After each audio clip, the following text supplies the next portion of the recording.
ওয়ালাইকুম দর্শক, কেমন আছেন? আশা করি সবাই ভালো আছেন। আবার এক নতুন ভিডিও নিয়ে চলে আসলাম, সেটা হচ্ছে ডিকোনিল। এটা বাজারজাত করতেছে জনস্বাস্থ্য ল্যাবরেটরিজ, খিলগাঁও ওদের, ঢাকা ওদের হচ্ছে যে ফ্যাক্টরি। এটা হচ্ছে একটা যেহেতু ইউনানি ওষুধের সিরাপ লেখে না, তারা লেখায় সবসময় শরবত টাইপের লেখে। যেমন এখানে লেখা আছে শরবত সদর কফ সিরাপ। এটা 100 ml পাওয়া যায়। এটা কিনা অনেক কম। এটা যারা ফার্মাসিতে রাখে তারা অনেক লাভবান হতে পারে বা লাভবান হয়, এই জন্য তারা রাখে। কিন্তু কাজ 100 করে, খুব ভালো মানের কাজ করে। জনস্বাস্থ্য সব ধরনের ওষুধ ভালো কাজ করে।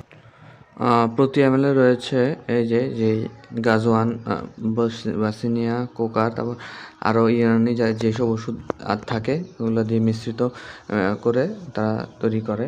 গোলমরিচও আছে। তো এটা ফুসফুসে কাশি, গলা ব্যথা, তারপর কফ, হাঁপানি, কাশি, হুপিং কাশি ইত্যাদি বিষয়ে খুব উপকারী।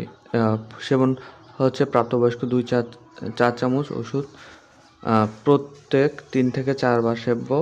আর এটা অবশ্যই পানি খাওয়ার পরে খেতে হবে। পানি খাওয়ার আগে খাওয়া যাবে না।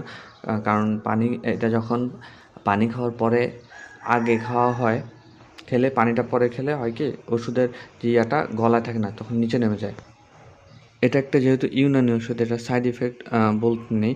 তো যাদের ঠান্ডা, কাশি, সর্দি বা বিশেষ করে কাশি, বেশি কফ, তাদের জন্য খুব ভালো মানের ওষুধ। আস্তে ধীরে কাজ করে, কিন্তু খুব ভালো কাজ করে। তো আমি মনে করি সাজেস্ট আপনাদের জন্য এটাই, যে এটা আপনারা ইউজ করতে পারেন। এই শরবত সদর নামে পাওয়া যায়। ডিকোলিন জনস্বাস্থ্য ল্যাবরেটরি বাজার করতেছে। এটা যে কোনো ফার্মেসির দোকানে গেলে পাবেন। এটা সাইড ইফেক্ট মুক্ত, আপনারা নির্দ্বিধায় খেতে পারেন।